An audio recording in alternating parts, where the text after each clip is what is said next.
Hello and welcome to Why Left Unity, a panel hosted by the Platypus Affiliated Society at UC San Diego. My name is Jack, and I help run the chapter at UCSD. The Platypus Affiliated Society, established in December of 2006, organizes reading groups, public fora, research, and journalism focused on problems and tasks inherited from the old left, 1920s to 1930s, the new, 1960s to 70s, and post-political 1980s to 90s left for the possibility of emancipatory politics today.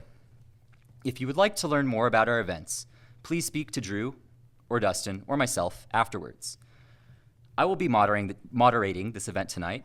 Each of our panelists have been invited to present an opening statement capped at 10 minutes each. After everyone has spoken, they will have 3 minutes to respond to one another. The rest of our 2-hour slot will be devoted to audience Q&A. We will conclude the panel sometime between 7:45 and 8:30. For those that wish to continue the discussion, please join us at Ridgewalk Social afterwards. I'll now introduce our panelists in speaking order. Avery Wear is a socialist, unionist, and immigrants' rights activist and educator involved with the SEIU Local 221, the City Heights Defense Committee, San Diego Socialists, the Tempest Collective, and the Labor Solidarity Action Network. Sean is a worker. He is also a member of the local IWW. So that makes him the worst kind of worker, a wobbly. If you want to succeed in this system, don't be like Sean. His words, not mine. Sebastian is a student activist at UC San Diego. He's a second-year neurobiology major and Latin American Studies minor student at the University of California, San Diego. He uses they/he pronouns and identifies as a Chicano and first-generation student from the Orange County area. He has been involved in activism since his junior year in high school. As a young teenager, his visit to Havana, Cuba began his journey to become a radical. Here on campus, he is mainly active as a general member of the General Store Cooperative, and also as a student activist on campus through Spark. And then Emily. Emily is a member of the San Diego Green Party, originally from northern Utah. Emily started her schooling at Salt Lake City Community College before relocating to Arizona to study philosophy at ASU. Over the last 15 years, her academic pursuits, as well as her personal experience deconstructing from a high-demand religion, inspired her interest in Marxist theory and involvement in various leftist organizing circles. Now serving on the San Diego Green Party County Council, she aims to reinvigorate both our local and state parties into a revolutionary eco-socialist party. And now the prompt for today's discussion. I'm getting a call from here. Should I take it? I think it's probably fine. The history of the left is, to a significant extent, the history of organizational splits and associations. Although calls for unity seek to overcome factionalism by political agreement, the basis for such unity remains unclear. If splits emerge from subjective disagreements over particular prospects of overcoming capitalism, associations have more typically been forged out of objective necessity. Past unity efforts, from the Third and Fourth Internationals, the Popular Front in Spain and elsewhere, leading up to the Second World War, and formations like the SDS and the Rainbow Coalition were undertaken as necessary responses to concrete conditions. Yet their outcomes suggest that the demand for unity frequently produces contradictory results. This raises the question of how unity relates to political tasks. We ask the panelists today, is there a need for left unity presently? If so, on what basis should it be pursued? Where does the rejection of left unity stem from? And finally, does left unity bring us closer to forgetting or overcoming historical disputes? We'll begin with Avery. Okay. I guess I just don't need to pick this up or anything, the microphone. If you don't mind, sorry. Or do we need to pick up the microphones? They should Okay, how's that? Should be good. All right. A healthy left needs at least three things: struggle, organization, and consciousness. That is, a left existing under capitalism needs those three things, I think. I want to say something about each in its relation to left unity.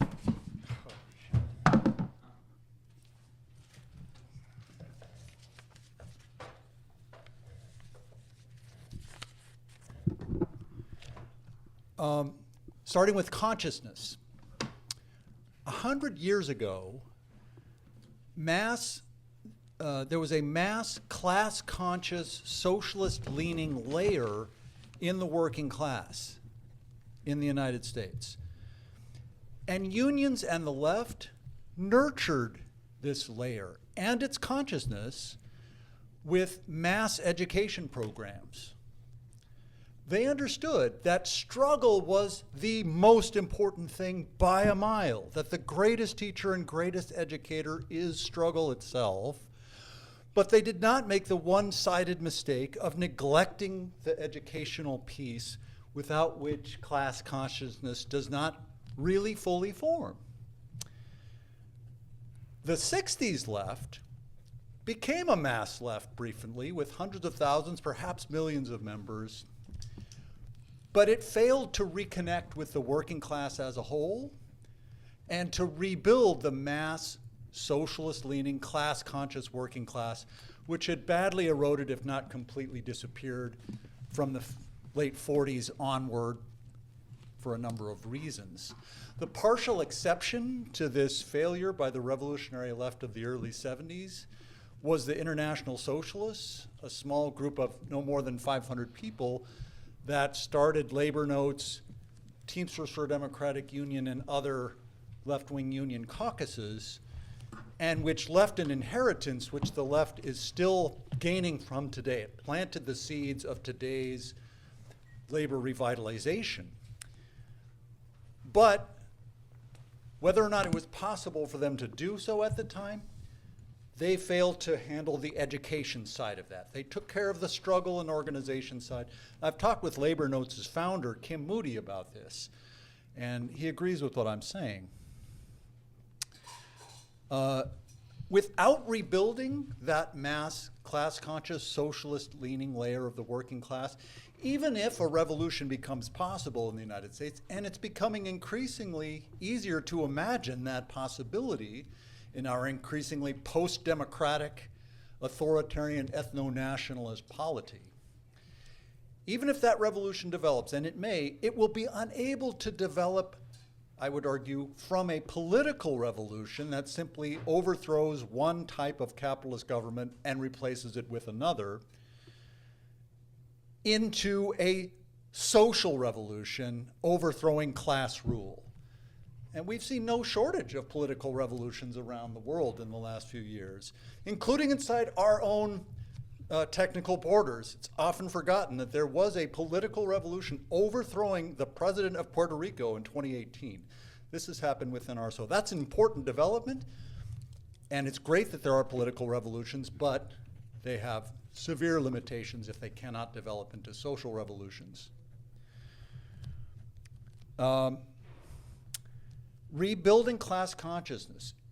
And class consciousness must include the understanding that fighting against race, gender, and immigration oppressions are central to working class interests.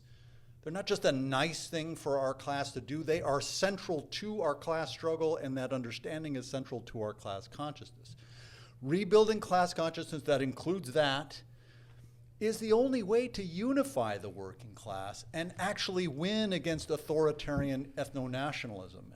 Give the mass of the working class in our society something positive to believe in again, which ethno-nationalism is giving them something extremely negative, but it's something to believe in. There's no real counter to that. Class consciousness, I argue, is the answer, the essential answer. And the working class unity, because we're talking about unity and having this shared consciousness, would point toward the working class separating from both capitalist parties in favor of political and industrial self-organization under collective democratic control. And it would mean disunification from the capitalist parties, including the lesser evil Democrats. In other words, moving through one type of disunity into another type of worker and oppressed unity. Rebuilding the neglected educational side as part of this is not only necessary for working class unity and power, it's also a natural terrain for left unity. Unionists, social democrats, revolutionaries, anarchists, socialists, all favor and all benefit from the rebirth of class consciousness. So all could participate in it, and historically, these types of projects, the history of which I don't have time to talk about, did involve exactly that type of collaboration. Okay, so that's consciousness. Struggle is the most common site of left unity, as you referenced. The dynamics of our MAGA USA have made these last 16 months a major moment of left convergence. It's not theoretical to say can or should the left unify. This is substantially occurring. And it's also a substantial working class convergence that's happening that we should all be part of, I would argue. I think this is the next page since I dropped them all. Sean and I are both part of Labor Solidarity Action Network, which is a new organization. And it brings together leftists from across ideological and organizational divides in a relatively robust way. Not that that's something that's completely new, but I think it's relatively robust right now. It's also uniting, bringing unity between rank and file union members across different unions, instead of just within our own unions. Also across the US-Mexico border through cross-border organizing that we're launching. And it's also uniting this nascent labor left, which I hope is what we're actually building, with the broader labor movement, another front of unity, and a unity that, if it develops, is destined to become a highly conflictual unity.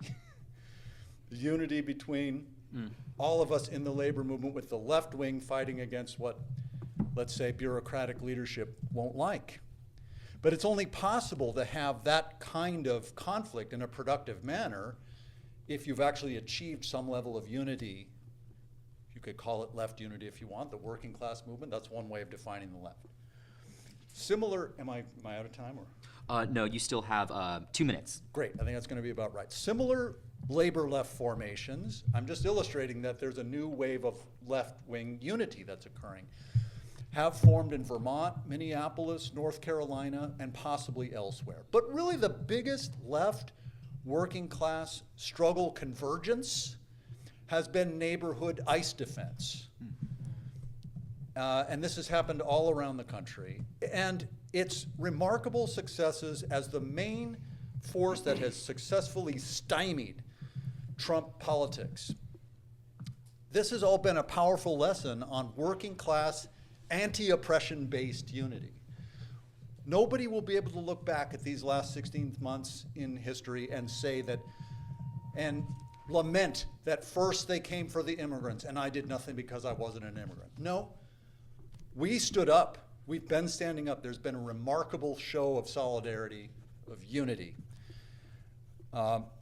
Finally, on the level of organization, the challenge for anti-capitalists is that the self-emancipation of the working class passes through stages before mass revolutionary organization can be built, usually, and logically. Social democratic mass organization tends to come first. And we've seen that since the Great Recession, which is the era in which here and globally there's been a left resurgence, which seems that this is part of what Platypus is trying to grapple with and understand and contribute to. The new wave of class-conscious political organizing in this country and around the world, stemming from the Great recession has ended in a lot of failures and disasters. But there are still important positive lessons to pull from that wreckage, and I don't have time to say more. I'd like to. But for me, on the question of unity, I think where the most important successes that have occurred have happened, it's been because revolutionaries did not hesitate to join and unify with mass social democratic parties, and also maintained and fought for their organizational autonomy, independence, and politics. Difficult balancing act, but necessary, and that's a certain type of unity. So I know I don't have more time, so I'll stop. Thank you very much.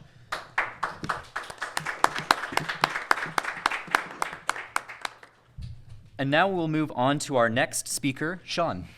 Oh, sure. Okay. Hello, I'm Sean. Unity might be a goal if you're so inclined. If I might suggest, let us work towards solidarity first as a foundation. Building off of solidarity will inform our work towards unity. I would also say we shouldn't be concerned with perfect unity. We are working with broken and tired people. Not everyone is ready to get along.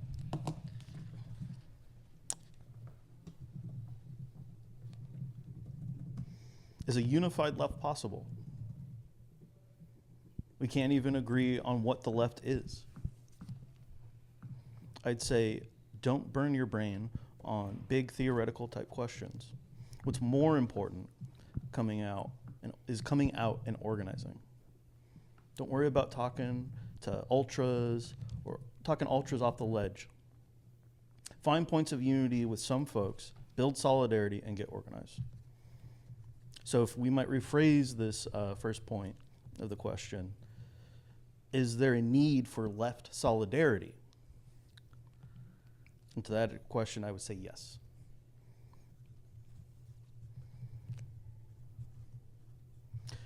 I'm a Wobbly with the IWW. Who knows what the IWW is? There's a few of you. All right. We've been around for a minute. We had an early split, 1908. That resulted in 2 IWWs. One in Chicago, one in Detroit. The Detroit branch decided that they needed to have a labor party and that they wanted to do political organizing as well. The Chicago said, we want to focus on labor organizing. There's a reason why the Chicago branch of the IWW still exists, and you don't hear about the Detroit Red IWW. Eventually became the what was it, the Red Labor Union from the Soviet Union? Oh, Red International? It eventually became the Red International Labor Union. And that you still don't hear about, right? That's to say that there's some things where, an organization might decide they want to focus on a thing. If that's political organizing, do that. If that's labor organizing, do that. But you can come together and work on a larger project, for sure. But it doesn't have to be exactly as someone dictates, right? You can come together on your own terms. Yeah. I don't have much to say on that.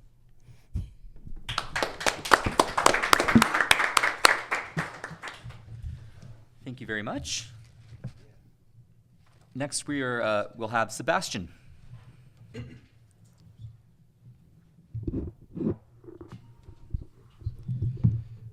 Hello, everyone.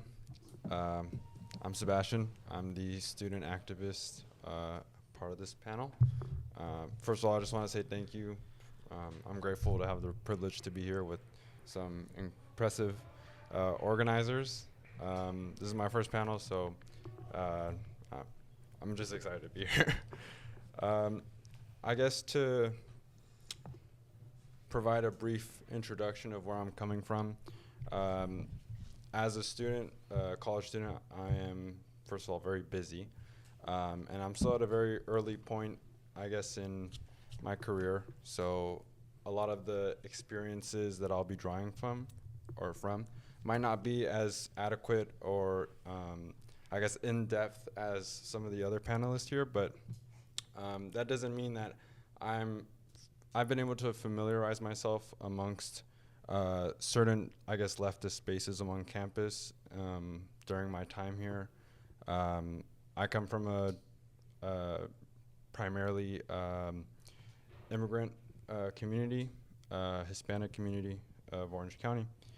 And I remember when Colin invited me to be here, I remember mentioning to him that my attitude coming in here was that we would probably leave this panel with a lot more questions than we had coming in.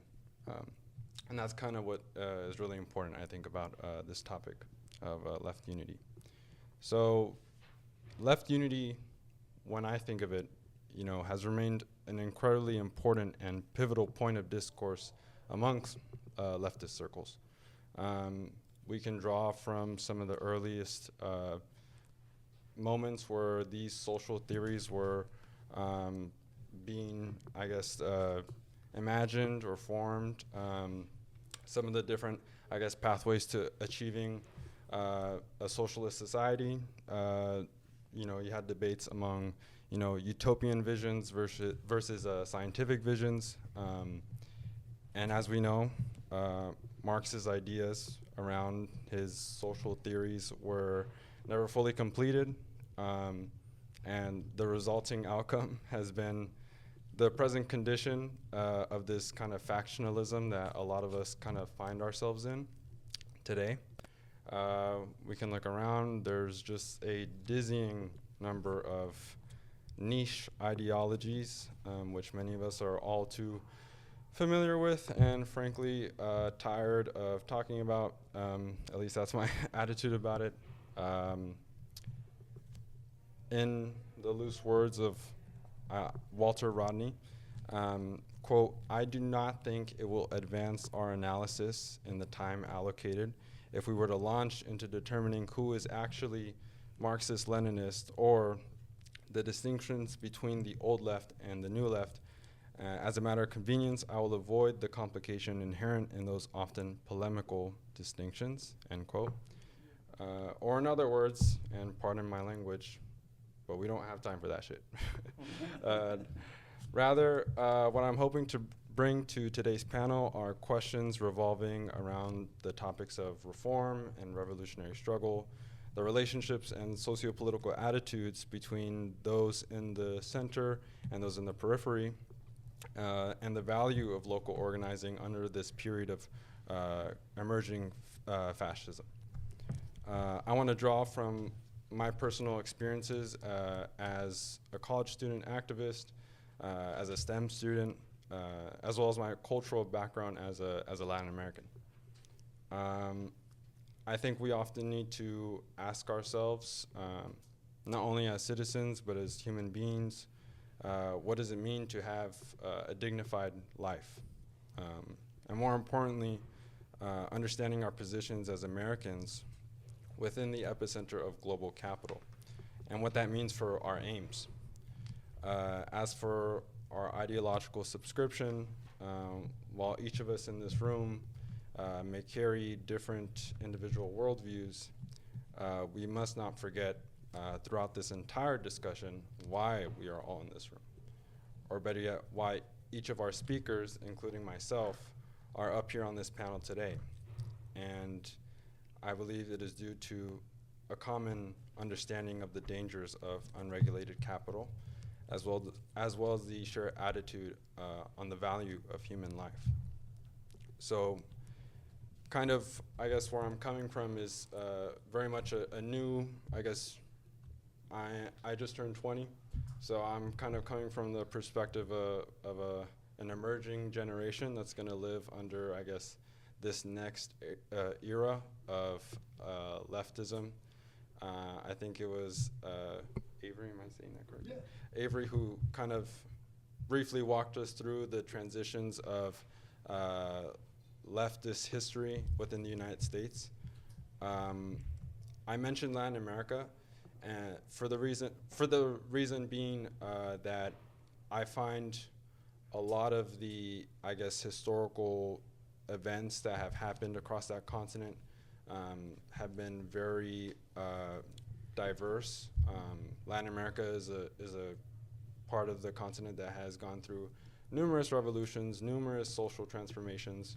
A lot of those transformations and revolutions were often, brought about by people who didn't know what it meant to be a leftist, didn't know what leftism was, didn't know what a Karl Marx was, and they could probably care less.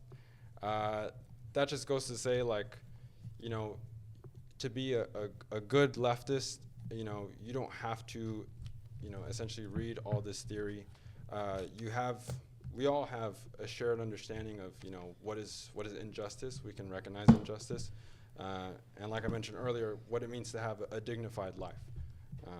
Many indigenous communities who have been affected by years of austerity abroad at the hands of, the U.S. empire, have unfortunately been constantly, just beaten down, even for just the simplest, little crumbs of reform through, land reform, or calls for, universal health care, free education, just normal social rights. And I kind of want to contrast that with some of the, I guess, attitudes that, leftists here, or even just Americans in general, have here in the United States, or in the center, I guess, if you want to put it that way, which is that we often put our political rights first and the social rights after. And Latin America has a very unique background and history, because a lot of the attitudes towards the revolutions that happened over there, or the left-wing movements that were happening over there, emerged through pretty much the opposite attitude, which was that the social rights always came first and the political rights came after.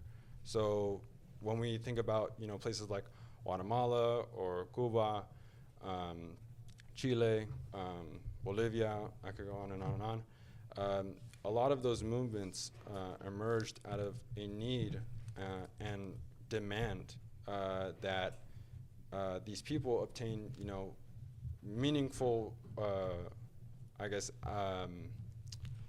pathways towards achieving, higher levels of socioeconomic status, just more opportunities to climb up the social ladder that just weren't available to them, or if not, like, basically impossible.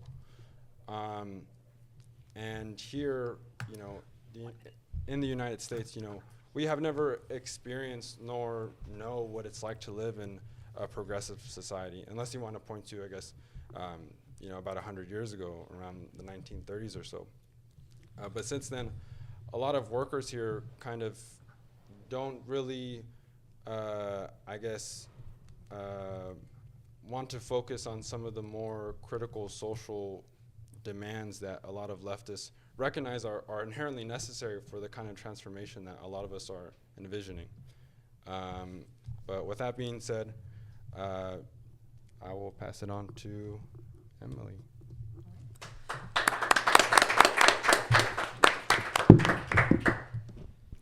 Hi, everyone. I'm Emily. I have to say that I think the most nerve-wracking audience to speak to is a Marxian audience, especially if you're online. You know how scary people can be.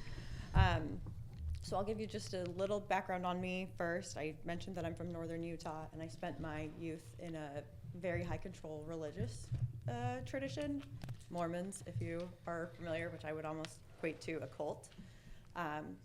And then I went on to study philosophy and politics, morality, and law in college. And so in deconstructing my faith and in studying those things, I automatically gravitated towards Marxism because the contradictions of capitalism, I experienced them so acutely in my life. and nothing named it quite like the Communist Manifesto, Socialism, Scientific and Utopian, I think put words to the feelings that we all have. So my intro to organizing was with a communist organization. So I've been on street corners selling newspapers, and I would bring people into an organization of myself and other Marxists, and I would watch the men in the group repel them. And I did that, and I gave a day's wage for 7 months in that group before I was so burnt out. And I finally said, okay, well, I'm clearly not a good enough Marxist for this group because I just can't, and none of the people that I've brought to you are good enough Marxists either. And then kind of after being burnt out from that, took a year off of organizing and felt inspired when Butch Ware joined Jill Stein's presidential campaign. And, bad leftist, bad Marxist, the revolution is not going to come through electoral politics. But I did see an opportunity that clearly the revolution is not going to come through either of the corporate parties. And the Green Party has a body to bring that about politically. Not necessarily at the presidential level, but I think at the local level. And we have ballot access in 40 states across the country. And so I really think that we do have a need for left unity, of course, but it's going to require compromise by every party at the table. The left has to organize ourselves against the systems of oppression. We have to name them, and it's capitalism, patriarchy, imperialism, white supremacy, and colonialism. And so any efforts towards that end where we can come together beyond our identities and ideologies and our labels, then I think that should be pursued. And so all of the orgs and movements in the left, they don't exist in a vacuum, so they're all fighting marginalization, propaganda, and silencing by our corporate captured media. So I guess I'll move to where does rejection of left unity stem from? And I don't really think that there is rejection of left unity. I think that exists online way more than it exists in real life. I think they're like shadows being cast onto the wall that people look at when you are in online discourse. Can you hear me okay? Bit closer? Okay. So yeah, there's shadows cast on the wall that make it look much bigger than it is. But when you organize in real life and you meet people in real life, they're going to tell you, they'll complain, and they'll say that it's communism that they're talking about, and everything they're telling you is a contradiction of capitalism. And they don't they haven't read a single page of Marxist text in their life, and they will give you the contradictions of capitalism. So I think that rejection comes from like containment of leftist movements, compartmentalization, and like built by a system that silences all left voices and crushes solidarity. And I think we've seen that over and over and over again. And you were talking about Latin America. The struggles that have occurred there, that's capitalist bourgeois seeking new markets, moving like it's a cancer. It spreads across the whole world looking for new markets. Sorry. I lost my train of thought on that. We're gonna move on to this next thing. So does left unity bring us closer to forgetting or overcoming historical disputes? And I think it's sort of the opposite. Our historical disputes really should inform the need for left unity. We've seen the way people have bickered, and we witnessed COINTELPRO, how they took down the Black Panther movement, like what they did to the anti-war movement in the 60s. And those same kind of identity-based disputes get dusted off, and they're fed back to us every generation with a new spin. So I think we need to reject those and work towards solidarity, like you said. And that's really all I have to say on that.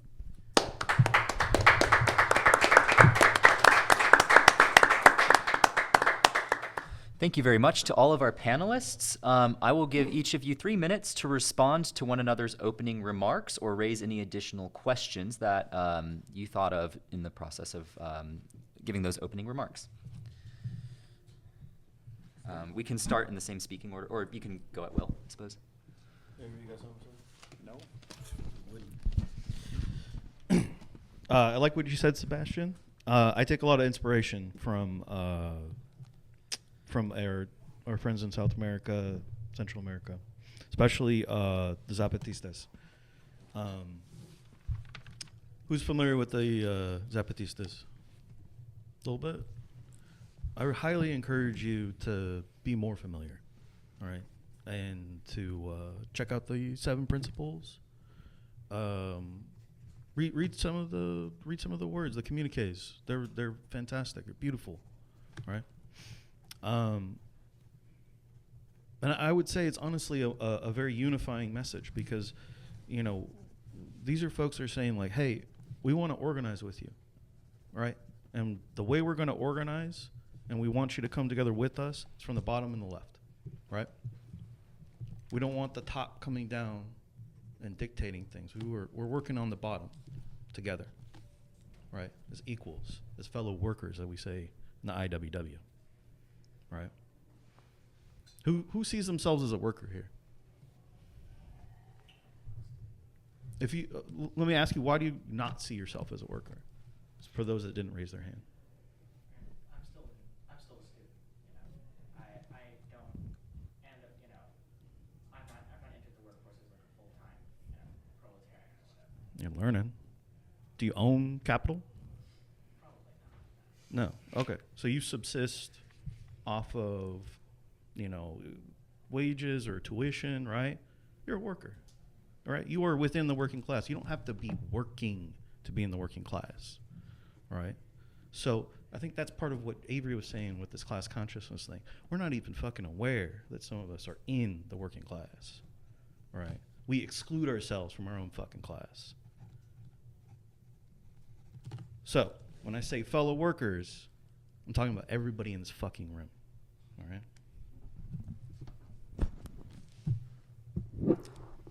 Thank you. I think it's really interesting that you asked the question, I guess like who would consider themselves a worker? It makes me think a lot about the idea of like class struggle. And as a student here, especially one that's like a STEM background, I'm a pre-med student, for those that don't know.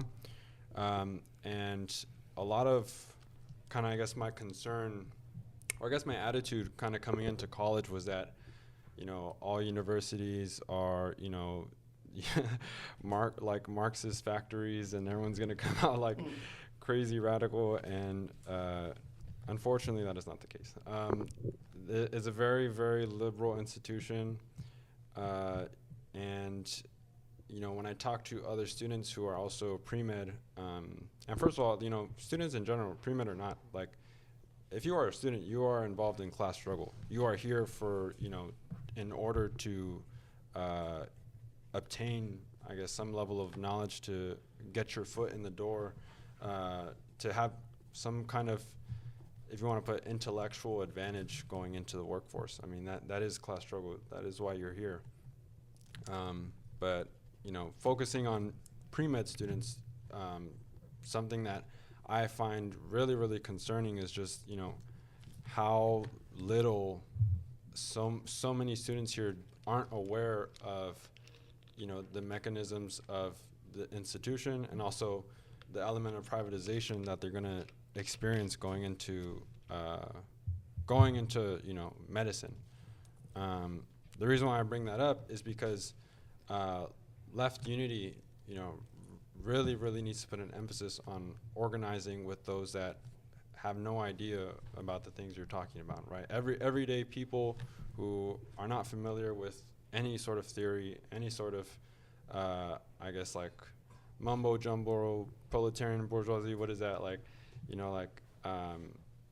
students and also workers.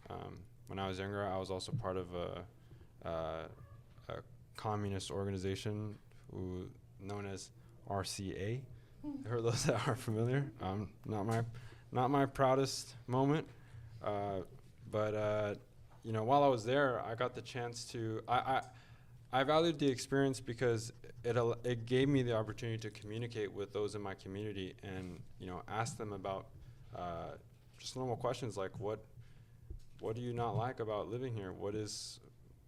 how are you doing in your job? And I would constantly hear people talk about having to move out of the city due to gentrification, just the cost of living, and it was sad. It's a real reality that so many people are just living around us that students aren't aware of. They're not aware of the challenges they're going to see out here. But yeah, that was just something that came to mind. Can I still go? Of course. Okay, yeah. Well, just since this is a chance to extend my chance to talk a little bit, I didn't get a chance to really elaborate on the local scene of ICE defense, and I don't know how familiar people are with it, but 2 years ago, there was no such thing in San Diego. Today, I think a new one was just founded. There's 6 of these things. I just attended the meeting last night. Memo and I have been to many of their meetings. The City Heights Defense Committee, which for a while was having meetings of 70 or 80 people every week. And this is one of 6 all across the county. It's a substantial activist growth.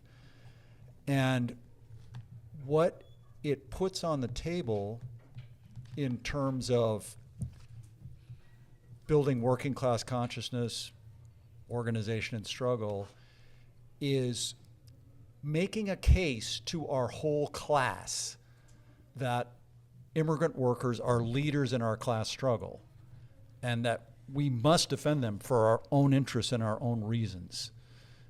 Not just to be nice. Yes, to be nice. It's horrible that families get ripped apart and people die crossing the border.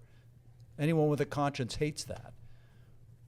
But this is an attack on our entire class because the immigrant working class is actually more likely in the private sector to unionize than the non-immigrant by a little bit, which is remarkable because you've got people without papers who face greater risks for organizing, and yet they're doing it.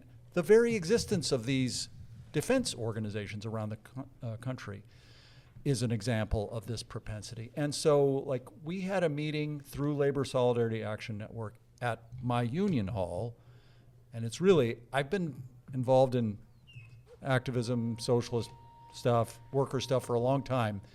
It's a new thing that you can actually bring a left-wing, even revolutionary perspective into mass union organizations. We can actually have a voice and reach, like my union represents 13,000 people.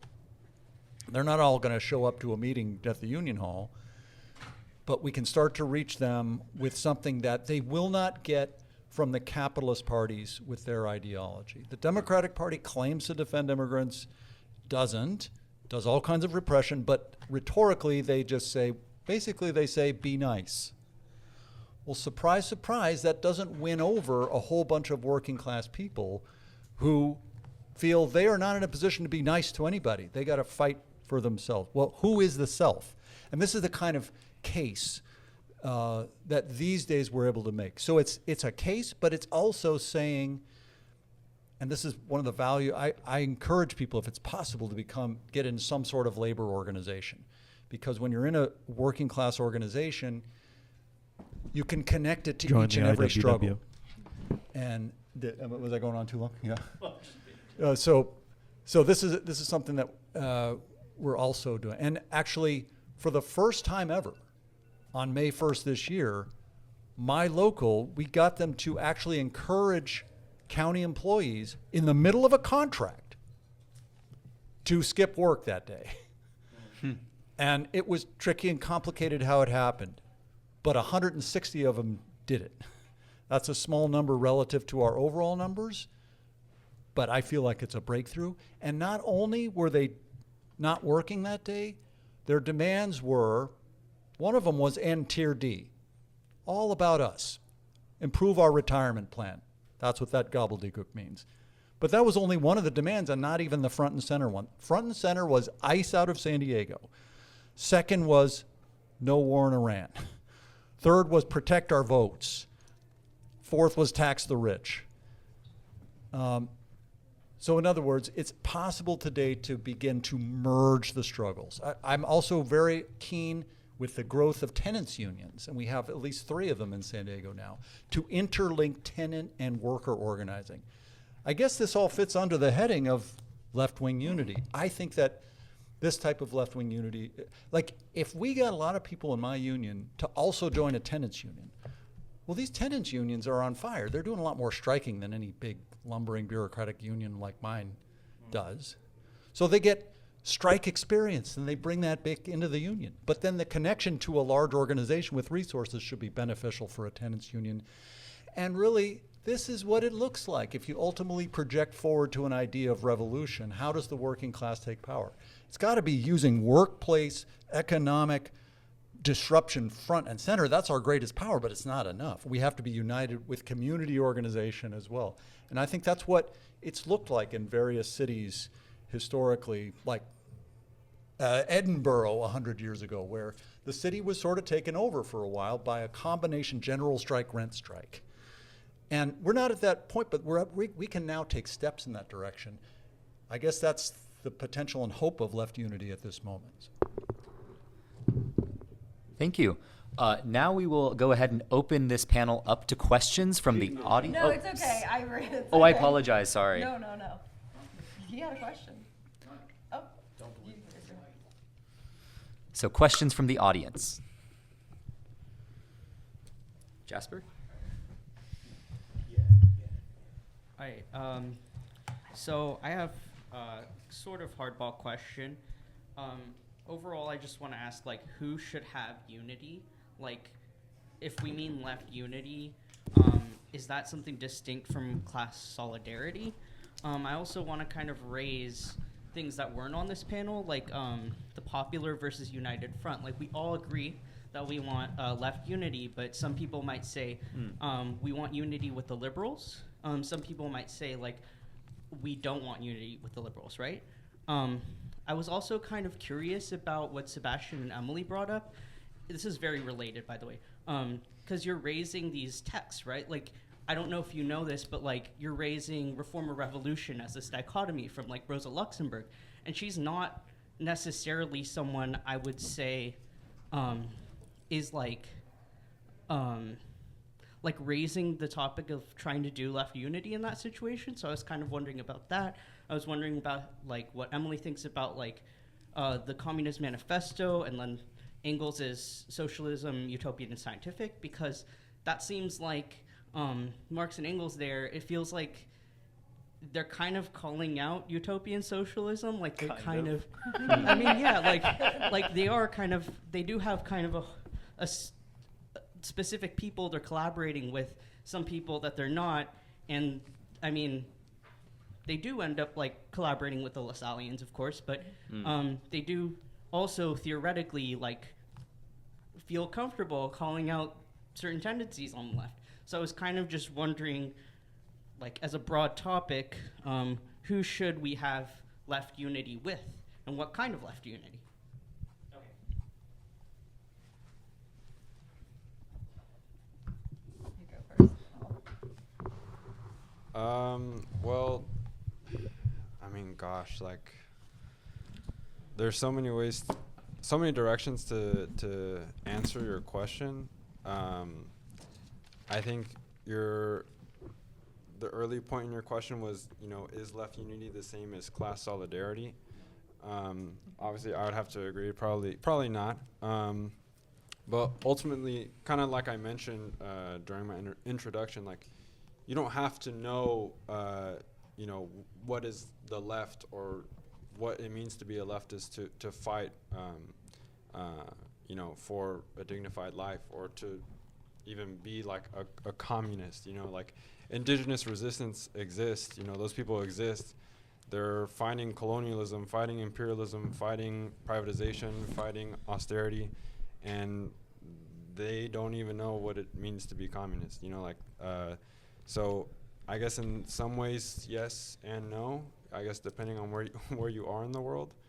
But also, you know, on the question of, you know, reform or revolution, a big example that I think about is, you know, the Black Panther Party.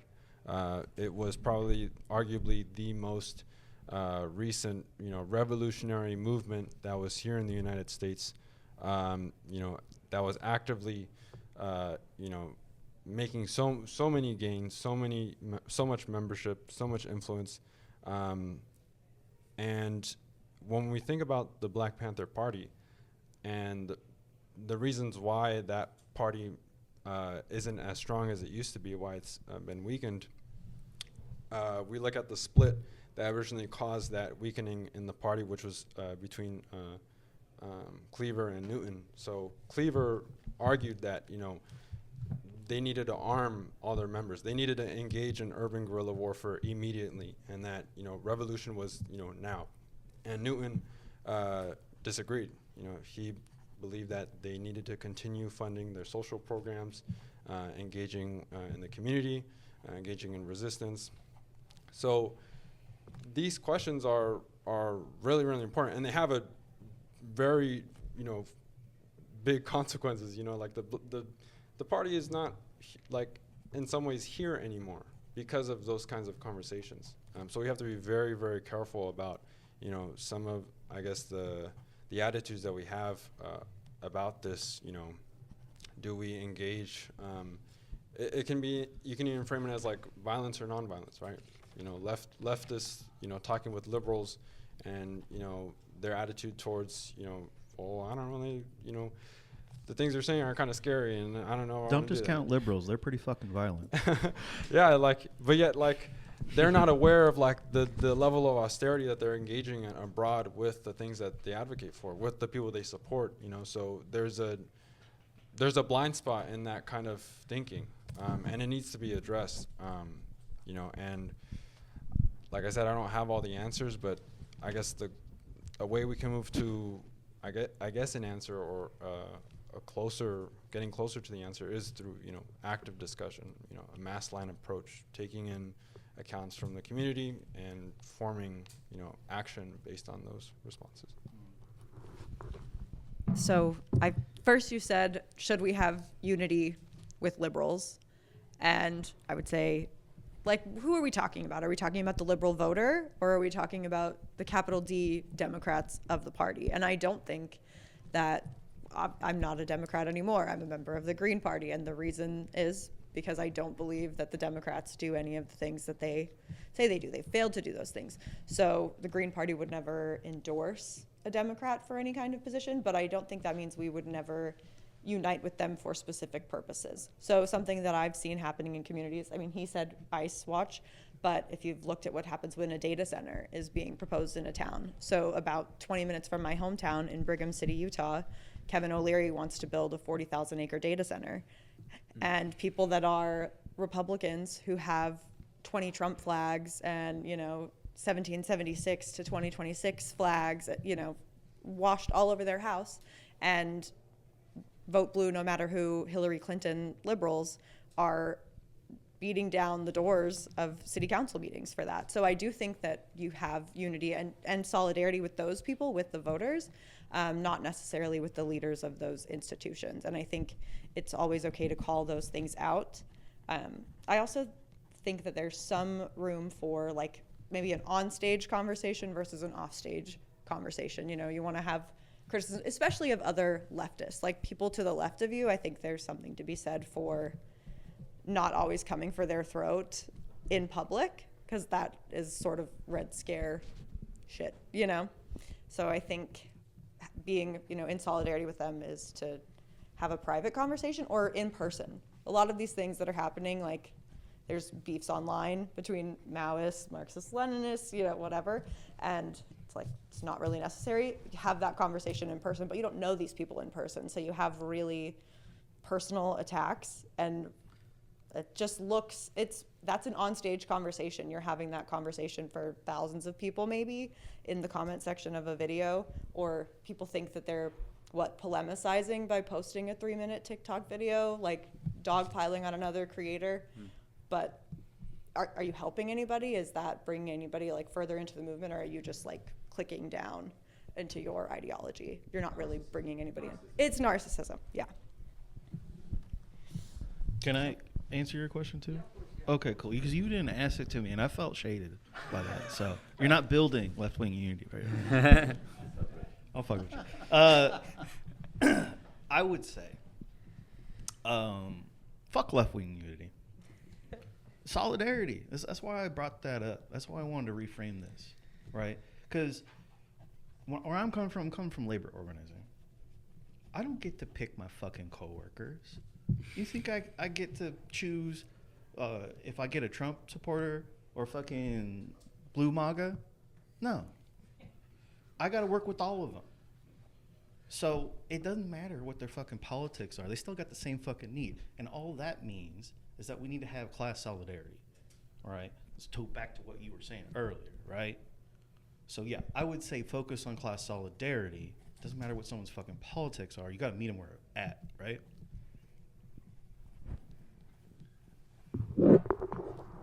Well, I mean, I think left unity can be an important thing at different times. It could be a hindrance, and it can be a help. And there's very stupid forms of left disunity. One of the ironies that I think happens is that attempts to unify on a national or international level end up creating more local disunity than international or national unity. I was just at a meeting of Socialist Alternative. They invited me to speak, and I loved it, and I thought they were awesome people, and I agreed with pretty much everything they said. And I think there's a relationship there to be built. We're courting them with LSAN. They've come to some LSAN. I think that will be built.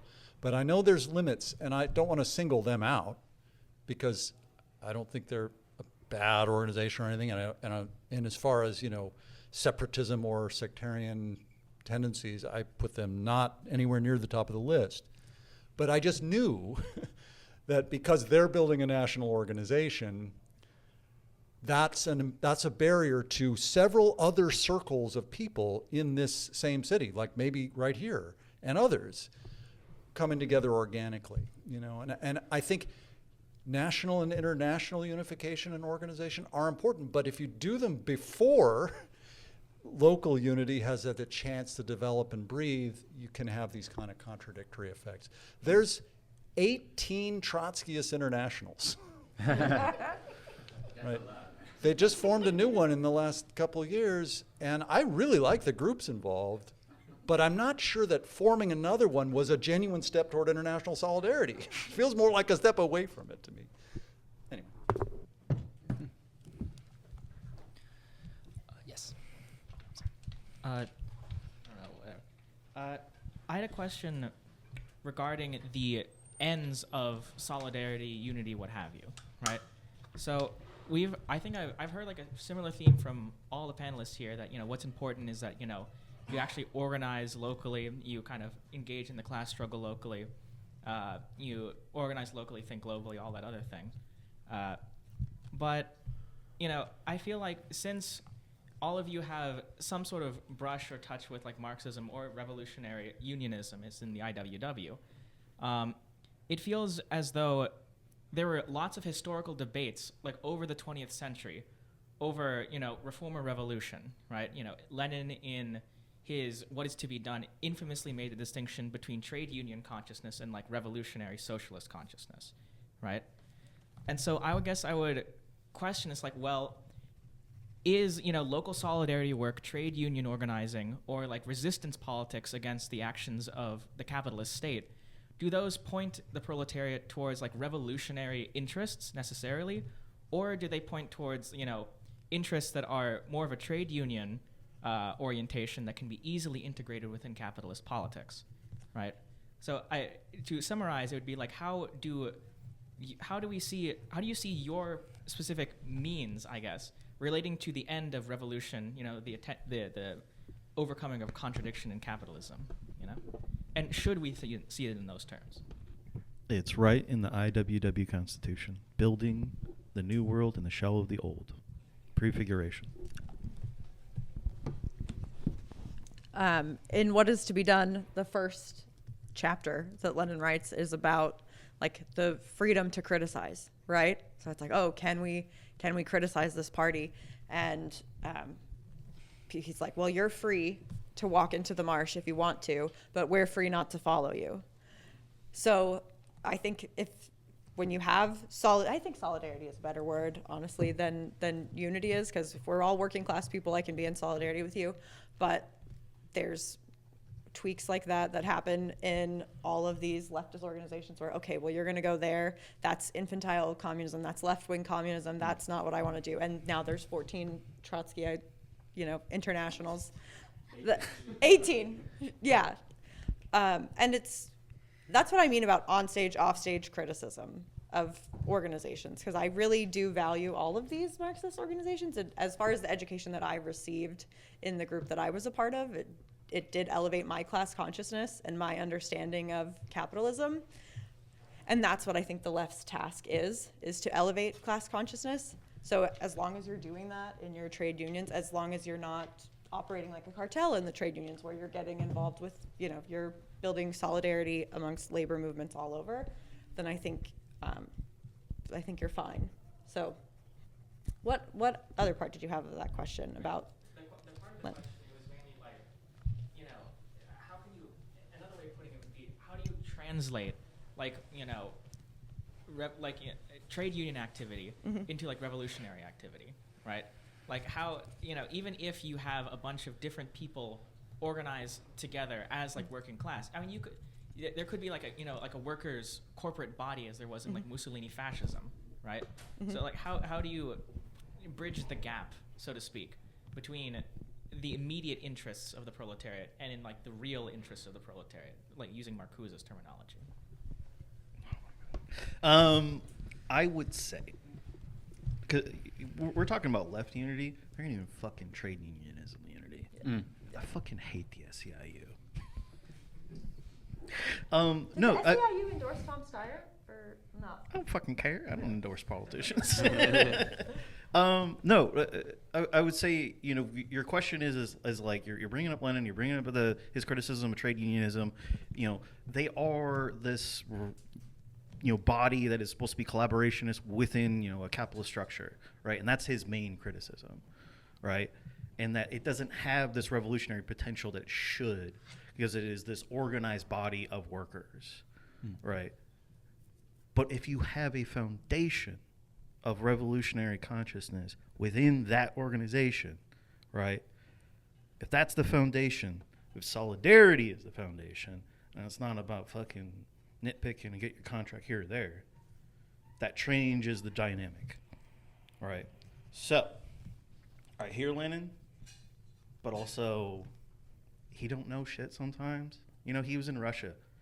IWW was doing this shit over here as a trade union, right? As the most revolutionary union this fucking country's ever seen. I'll say one more thing too about how real revolutionary interests. The U.S. empire is gasping for air. It's these are the death throes of the United States empire, and the rest of the world is revolting against us as well. So all of these other class struggles that are going on across the world, just because the U.S. doesn't have that advanced proletariat yet, it will. And every reaction that the U.S. government takes against trade unions, or that the bosses take against the unions, that will raise the class consciousness. So all of the things that are happening, like the acceleration that we're seeing, class consciousness will come from that. People who have never struggled don't feel that right away, but that is what's coming. And I think we're seeing that especially among men. You've got manosphere content and male loneliness and whatever, but men have been okay, poor men, but let me defend them for a second. Men used to be able to sell their labor for a reasonable, decent, dignified wage, right? Not just men, but in trades. There were factories, but then you saw them leave Detroit, and you see what happens there. And now The labor aristocracy. Yes, the labor aristocracy. So we have seen people be abandoned, and they are reactionary. But those contradictions are just going to get worse. And so trade unions will have to figure that out, and your leadership has to be revolutionary and working to raise the class consciousness. But that isn't going to come from the rank and file members. It has to come from the leadership. And it's not immediate. You don't have to start there. You don't have to lead with, I'm a Marxist, to the members of your union, because then you're an adversary immediately. Yeah, no, I think it has to come from the rank and file members, not from the leadership. I mean, unless the rank and file becomes the leadership, which can happen. Maybe you're referring to something different. Yeah, but not necessarily the leadership of today's unions, but like you are the leader. That's what I would say. You guys are the leaders of Sure. the movement. And Yeah. you're coming from the rank and file. Well, I'm still in the rank and file. Yeah. I'm not the president, but you can lead from the base. Yes. That's true. And your leadership from the base can grow over into the overall leadership. But, I mean, it's not either or. Does struggle for any reform lead to revolutionary consciousness or to reformist consciousness? It leads to both. And if revolutionaries are part of the process, then they can bring out the possibility that we want. We can have influence over which lessons predominate. But although I stress the need for education and classes, and I teach a Unions 101 class in my local, which my local did not want to let me teach. And I had to fight them to let me do it. And every time they stood in my way, I just let a bunch of people know, why aren't you letting me teach this class? Doesn't everyone agree we want to educate our members? And so they ultimately had to let me do it. I'm basically teaching Marxism. And it's great. So, I think we need to bring back the worker schools. We used to have a California worker school. Yep. We need to do stuff like that again. But it's still true that struggle is the greatest educator, by far, by a mile, in terms of the number of people that you reach, and in terms of, it's not just different ideas. You become a new person. You become part of a collective. You have a different consciousness because you feel much more that you are part of a collective.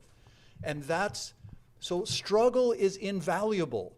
To a point, it doesn't matter what the struggle is for.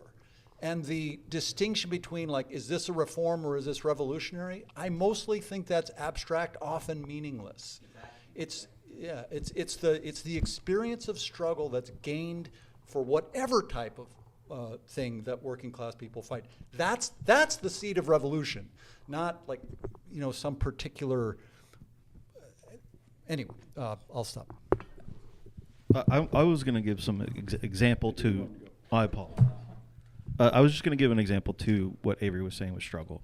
So back to the IWW. If you got a wobbly here, he's going to talk about the IWW. Lenin said, I'm paraphrasing, lumpen pro don't have no fucking, revolutionary potential, right? They're what is it, fucking useless eaters? Yeah, something like that. The IWW was majority made up of what he would call the lumpen proletariat. Hobos, bums, right? These were migrant workers, traveling from boxcar to boxcar, following the seasons, picking grapes, picking barley, or doing the harvest, going up to logging camps, right? Some of the shittiest jobs this country had to offer. The places where you couldn't possibly organize anyone. These people are just tramps. They're not going to stick around. Why would they do any kind of organizing? But they were struggling. You want to talk about people who's fucking struggled? These men were hungry. Men and women. Hungry people. Hurt people. And they had that class consciousness. They had that solidarity. Right? So that's just adding to what Avery's saying about struggle. I just want to clarify, I didn't specifically mean like union leadership. I mean the leaders within the rank and file are going to raise the class consciousness of their fellow worker. This whole issue, revolutionary-minded people are naturally conflicted. We are. It's good, double-edged sword, fight exploitation, and we fight each other. In Spanish, slang word is grilla, which is cricket. Which means you got organization. Okay. You said you have 5 leftist organizations, you have 6 organizations, 7. All right. So I want to say a couple of things to ask this question. My wife works here. She cleans dorms here. They have a hell of a labor struggle. Not just them, everybody around. vast majority of the people cleaning are Mexican. Vast majority don't speak English. About 2.5 years ago, there was one of the most extraordinary in my life. I've been involved with this shit about 45 years. In my life, I've seen the pro-Palestinian movement on this campus and across the country. Extraordinary. Deeper than what we saw in the 80s with South Africa. Deep. It got crushed. Crushed. Not only physically, but more so careers. I mean, you're not gonna work. Yeah. Right. The organizations around San Diego County are fighting tooth and nail.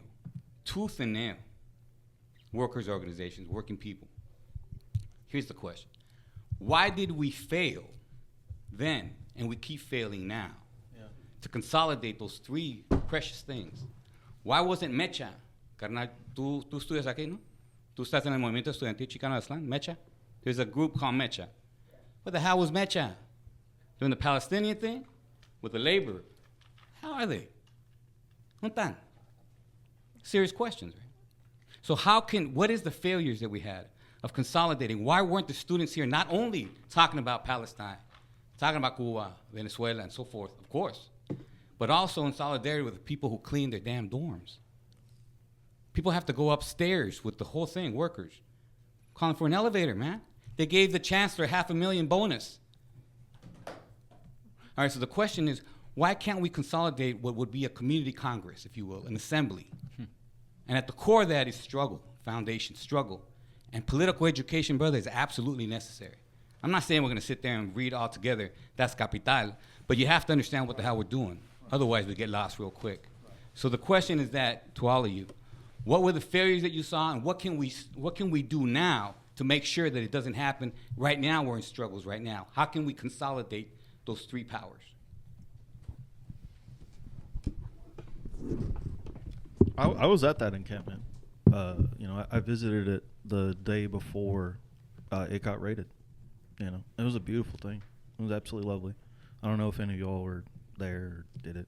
You were? You did great shit. It was solid work. No.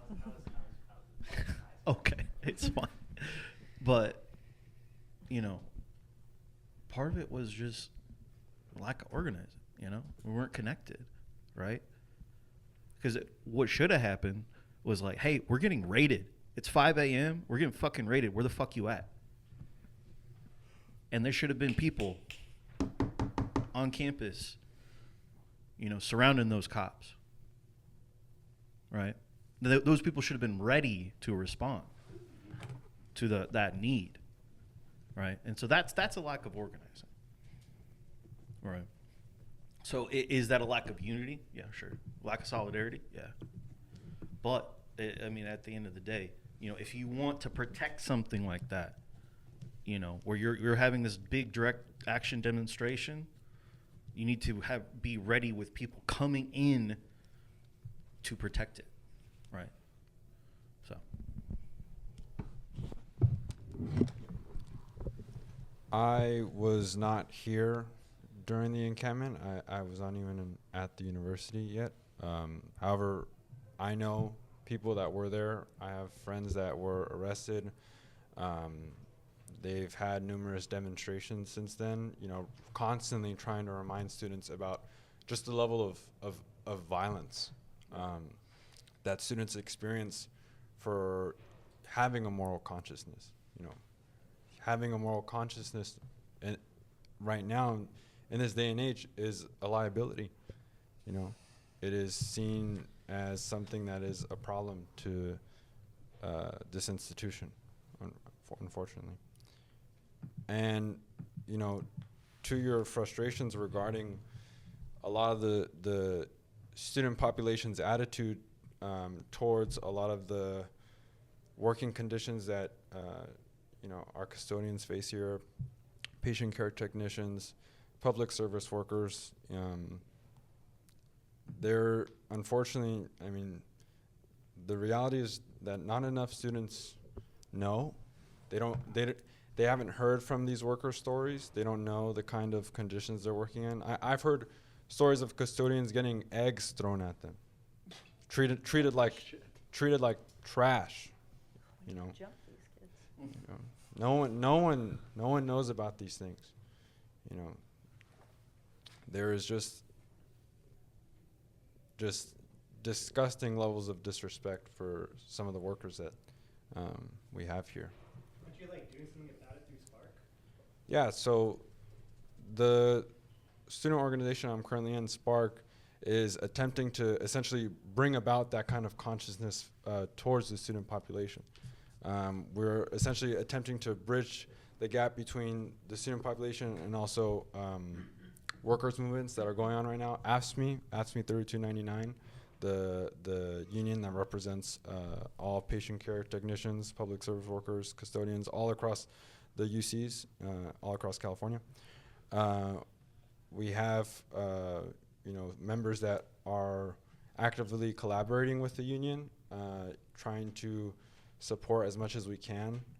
And you're absolutely right. Political education is absolutely critical to forming this consciousness in a university. But it takes time. And also, it takes a lot of energy.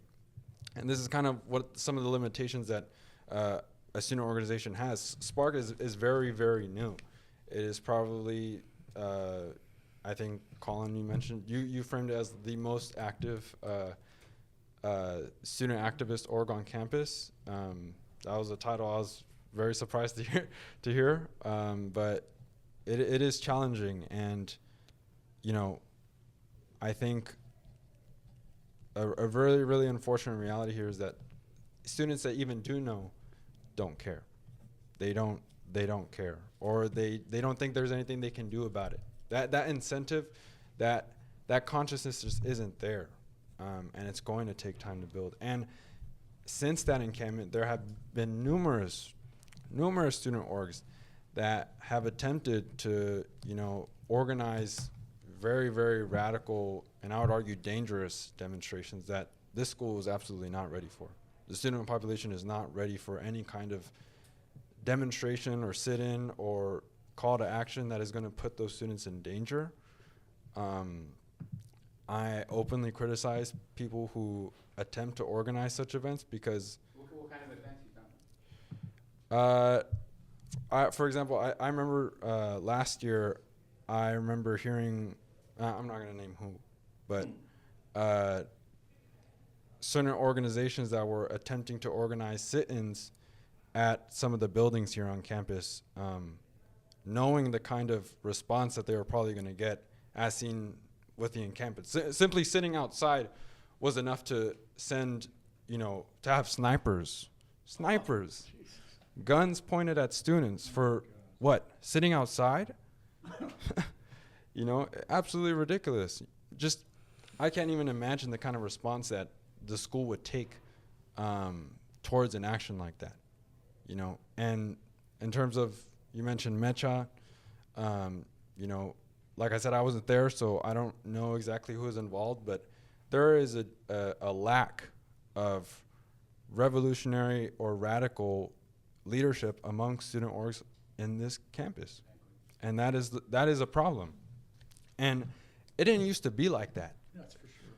Decades ago, Mecha was one of the most radical organizations on this campus, actively trying to push for measures that,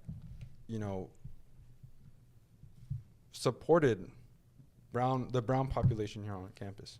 And now they have capitulated to the school's demands every single time. If they are threatened with the very smallest amount of pushback by the school, they capitulate. That is not the kind of attitude that student organizations have here. Become a club, man. A club. Nothing will get done. You're right. Nothing will get done with that kind of attitude, and it needs to be addressed.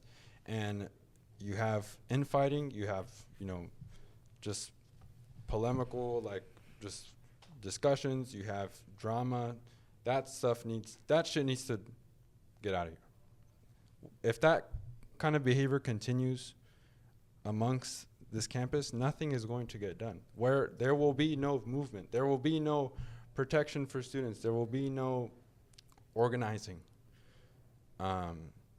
And the way that we push back against that is by learning from the mistakes that these student organizations are making, calling them out, actively confronting them, and telling them this is what the cost is going to be if this continues, right? There needs to be an emergence of a radical wave amongst students to bring about the kind of action that you're asking for. And start with my wife and her comrades that work here, talking to your organization, sitting down and explaining what this is. absolutely, and I actively encourage not only our organization, but more organizations to incorporate the workforce here, to talk with them, to hear what kind of issues that they have, you know, to hear how can we support you.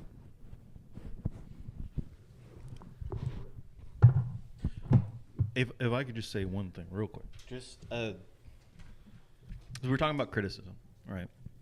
And it's very easy to start devolving into backbiting and unconstructive, unrevolutionary criticism. And so I would encourage everybody here to look up TechMill. Is anybody familiar with TechMill? No. Oh, it's one thing you guys don't know. Who's familiar with the Rojava? Okay, a couple of people. All right. So Rojava is out there. It's a revolutionary autonomous area in Kurdistan, Syria, right?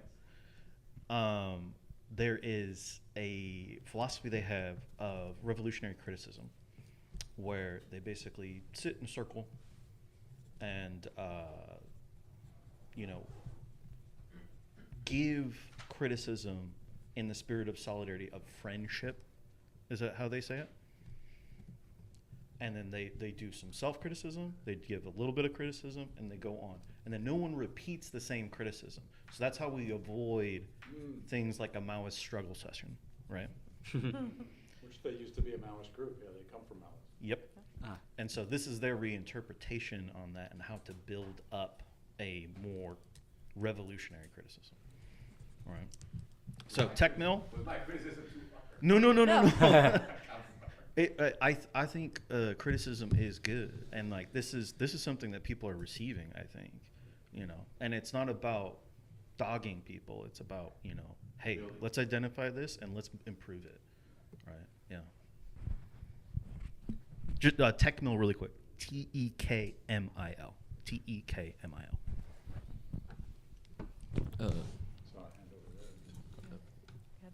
And then call. Okay, kind of, huh? We can start with. Okay. You saw the hand over there, right? I did. Yeah, I did. Sorry, Colin. Anyways, kind of, I feel like, at least from my understanding, all of you guys seem to agree on the kind of the foundation on left solidarity with labor movements and from bottom up perspective to propel this whether left unity, left solidarity, whatever. But I don't know, I don't know if I'm oversimplifying things or something. I'm not really thinking very well today, but it's why aren't you guys in the same? Okay, actually, this is a better way to put this. Perhaps okay, I'm not American. I don't know how this works, but it's for example, the other three people, other three panelists, right? Do you guys vote for the Green Party? Oh fuck. I thought he was gonna say one big union. No. Let's do it. No, I'm registered Green, and I vote for them sometimes. Yeah. When there's a green candidate to vote for, we hope, but Well, obviously, Yeah. and then not always, but not always. Yeah. So Sebastian, I don't the eligibility of local. I don't know how that works, but it's if you could, for example, would you? If there's a Green Party candidate that you could vote for. I think if there was one, I would vote for one. Okay. Sean. If I would vote for a Green Party candidate, Yeah. I'd vote for whoever you want me to vote, man. I don't really give a fuck. Yeah, I was like, you care. Voting is one. I'm an anti-electoralist, man. Oh, okay. So I don't discourage you from doing political organizing. I'm just saying, let me do my labor organizing. Mm. So the thing kind of, how do I put this? yeah, kind of, right? Like if we're Electoralism for me, electoralism for me is a system that is a capitalist construct, right? And that is a direct example of how we do not defeat the master with the master's tools. Those are the specific master's tools that I believe don't work. Now, do I believe the master's bulldozer will bulldoze his fucking house down? Yes. But that's direct action. So I fundamentally believe in direct action. Will I vote? Sure. Will I go out of my way to endorse a candidate? No. I did want to exercise my privilege as moderator to sort of throw a wrench in the works and raise the question, because we've talked a lot about unity. And the First International famously had a split on the issue of social versus political action, right? So if there is to be a left unity, right, which I know, Sean, you might object to, on what basis would the left be oriented towards the state, right? Do we eschew any kind of political action? Or is there some sort of basis for what we might call united front, united in action, while retaining the ability to criticize? What do you all have to say about that?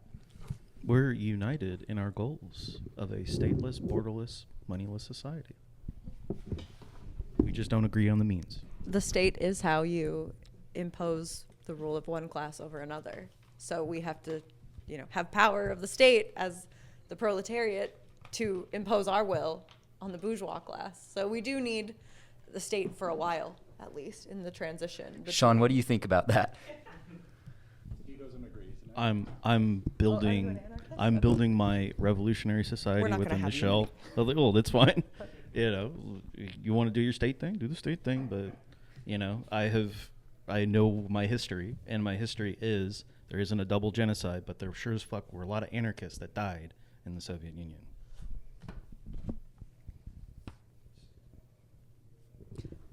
That were participating. There's a lot being in Red raised October. here. I can respond to a lot of that, but I don't want to. I don't think we need to. But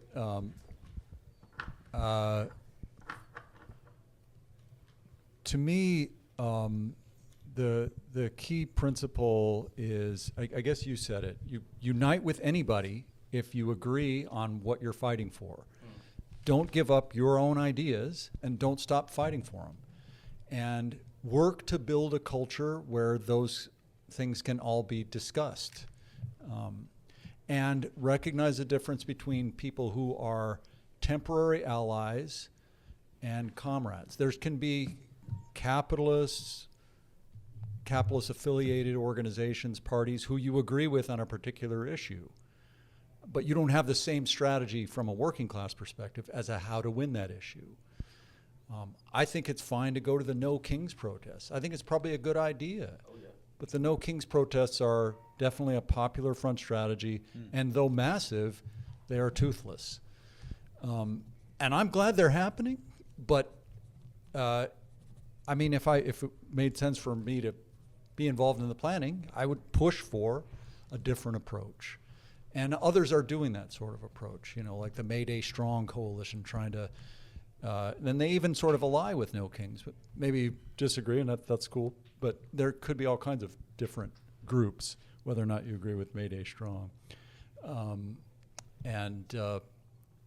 So then it goes back to what I was saying before about like Syriza in Greece ended in wreckage. But I think what the revolutionary groups did inside Syriza was really impressive. They kept their own organizations. They formed a left platform within it.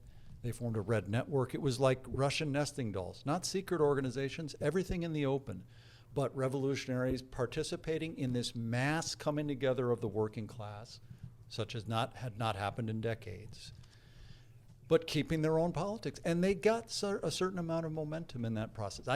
So I think that's the thing. Unite with people, keep your politics, say what you believe, fight for your own strategy. Don't give up your organization if it doesn't make sense to do so. Split if you ultimately have to.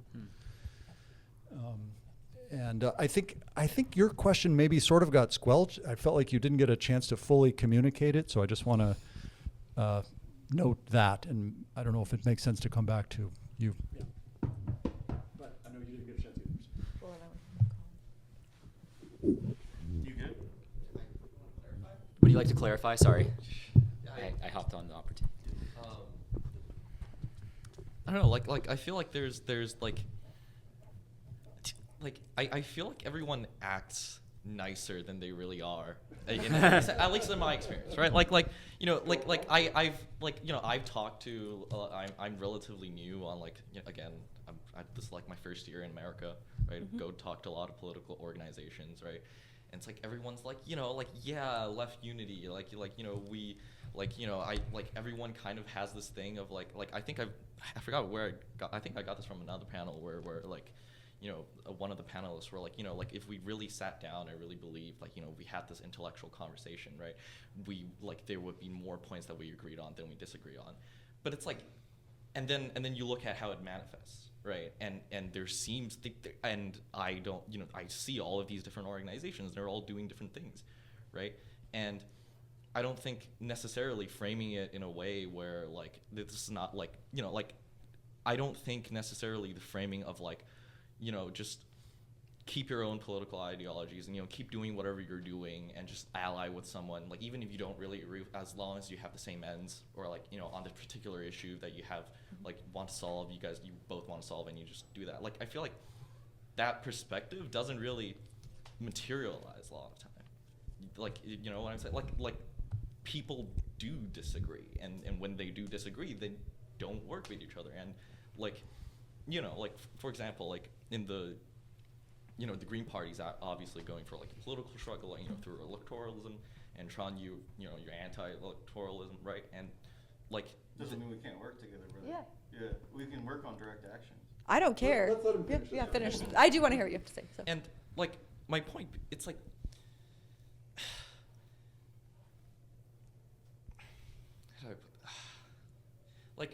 I just feel like there's you guys are agreeing to disagree, and it's you can do your thing, I'm gonna do my thing, and if there's this one issue that we think we should collaborate on, to overcome, we will overcome it.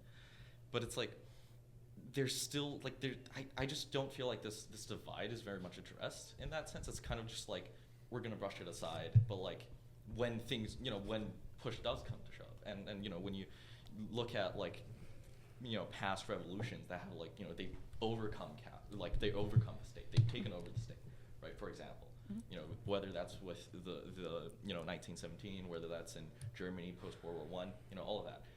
After that, right? After they've taken the state apparatus, right? And now you have different people that want different things, and ultimately, for example, with the Spartacists in Germany, right? For example, I'm just thinking about things now, but it's I just feel like these issues aren't just saying that we'll kind of agree to disagree and just work on our different things. At least in my experience, doesn't really work out, and also kind of historically, at least I don't think a lot of times when it truly does come to the moment, it works out. And I don't know if you guys disagree with that, or is that? Well, I think that okay. So if you are anti-electoralism, that's fine. It doesn't hurt my feelings. I'm organizing with the Green Party because people understand electoralism. There are liberals and Republicans who that's all they get, and that's so not having somebody there, not having a candidate in a race where there's only a Republican and a Democrat, we can have something outside of the duopoly. We could put labor leaders, members. I want to find those people in our local community and have them run for city council seats. I want everybody on our city council unseated in the next 8 years with real revolutionaries. And those people just aren't running, but they shouldn't run with the Democrats because the Democratic Party will break you, or they will work against you. They will run somebody against you. They will fund your opponent. So the Green Party is an apparatus that can run those people, but our elections are not the only way. They're not the way that revolution is going to come. Yeah. But it is a way that we can educate the masses and work to elevate their consciousness because people are there. So. And I would say fundamentally, someone like Zoran Mondani, that's a boost to the entire left, right? I'm an anarchist. I recognize that overall is beneficial to all of us that would consider ourselves leftists, right? that means you're anti-capitalist, anti-imperialist, right? So those things are moving the Overton window. This is the most fucking right-wing country in the world, right? So the fact, brother, we make other countries right-wing. Like, come on. The fact that we got a quote-unquote socialist mayor, democratic socialist, elected in America's city, and now he's America's mayor, it is good, right? Is that going to start the revolution? Maybe it has already. Maybe the revolution is already here. But he isn't the leader of it, right? And so I don't know that that is necessarily the means that will get us there.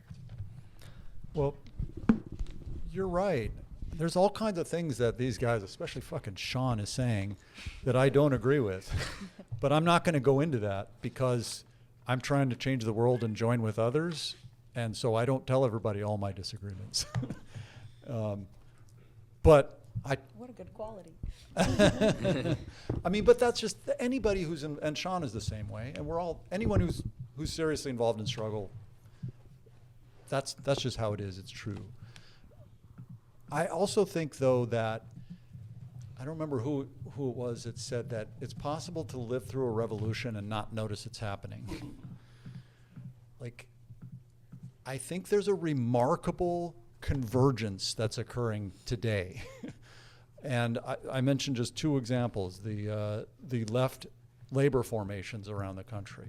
Ours, you've got the alphabet soup of left organizations, not allying on a campaign, but jointly building an organization for the long term.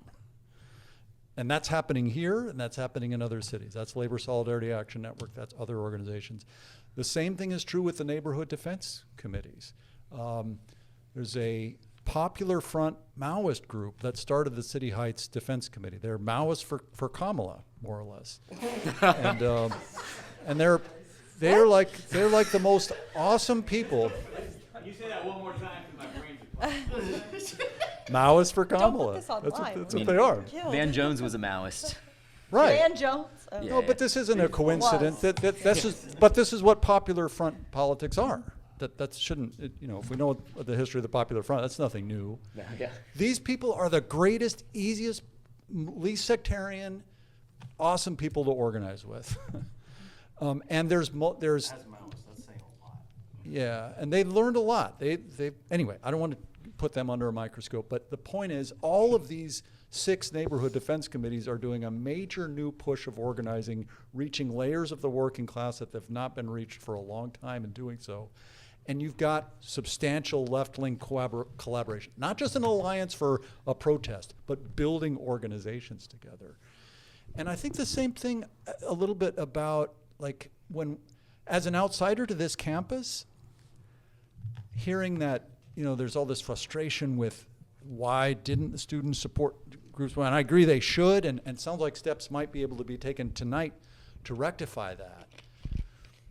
But to me, that's the same old complaints that are always true, but we're missing the great things that are happening. As an outsider to UC, I'm like, this is the place where you had the only actual political strike for Palestine in the entire country. And the labor movement in this country does not do political strikes. We have to get back to doing political strikes. And they did one here. And it's not a small union, UAW 4811. I see a lot of stuff that I like with that organization. I don't know, you all probably know them much more detail, and maybe you have criticisms or whatever. But that model during the Palestine struggle of student labor alliance, and that's a symptom of the times that we're living in. So I feel like the most fruitful thing now is to notice the revolution that is. It's not a revolution, okay, but it's things that haven't happened before that begin to move in a revolutionary direction, and figure out how to build on those and learn those lessons. Because we could have spent any time in the last 50 years figuring out what's all went wrong. Things are starting to actually go right. Although, I'm not optimistic. I'm not an optimist. I think capitalism is going to destroy the world, and we're probably going to go extinct. That's what I think. But I'm not going to be able to. I'm none a of us are gonna be revolutionary able to optimist. Look, none of us are going to be able to look the next generation in the eye if we didn't try to stop that when we had a chance, because nobody knows. I mean, it looks like a nightmare future, but nobody knows. And when things start getting so bad, that means they get volatile, and that means that the radius of change widens. So although I'm not hopeful, I do feel revolution is more possible today than I've ever felt in decades of trying to bring one. I think Donald Trump has destroyed the institutions in this country and is accelerating the decline of the U.S. empire. And we can thank him for that. So, some of those institutions were rotten and needed to be destroyed. Thank you.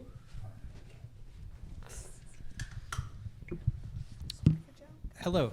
I wanted to call back to the prompt, which mentioned a lot of the things that you guys were raising, especially with recently that you guys were talking about the Popular Front, right? And the prompt specifically went into how all of those ended up in contradictory situations. Hitler did rise to power. The United Front in France ended, in travesty. The Rainbow Coalition was a non-starter, when it first began, and was eventually taken over by Jesse Jackson, of all people, from the Democratic Party.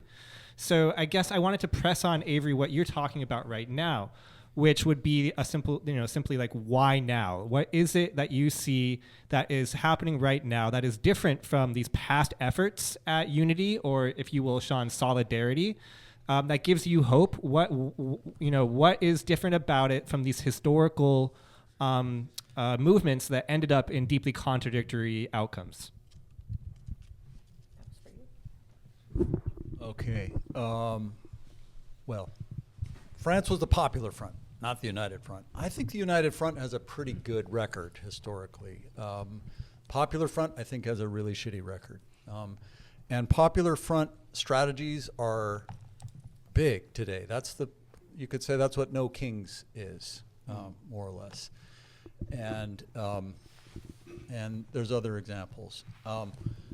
DSA is, it's a beachhead of socialism in the United States. To take an analogy from the Cuban Revolution, and I'm not pro-Castro, et cetera, but just as an analogy, it's like when 12 guerrillas landed on the shore. That was the start. And 100,000 people in DSA is a beachhead of socialism in the United States, I think. Popular Front politics are dominant in DSA, but not 100%. There's different currents inside. But I just think that the fact that there's a mass organization and DSA that promotes class consciousness in the United States today, that's a massive change. And it might be that they are leading that movement off a cliff, but it's far from too late to rescue it. And the fact that that could even happen is a symptom of the way that consciousness has changed over decades through first neoliberalism, 80s, 90s, immiseration, and then the Great Recession. I mean, it just created a global turning point. You got all these polls about young people supporting socialism over capitalism. I guess I'm old. Me and Memo are probably the old guys in this room. So we remember when things really sucked. and no, they are changing. The labor movement went to 11% last year. It actually grew. It didn't shrink. Strikes are back. Unionization is popular. People are trying to do it again. The seeds planted by labor notes, which has kind of gone off the rails, but the seeds they planted are sprouting. And this is the year that an entire state didn't succeed, but tried to bring back the general strike weapon. And they did at least do a mass strike. 25% of the state didn't go to work on January 23rd in Minnesota. So all those things give me hope. All those things are new directions. And Popular Front politics remains a major problem. But the general strike on January 23rd, that wasn't Popular Front politics.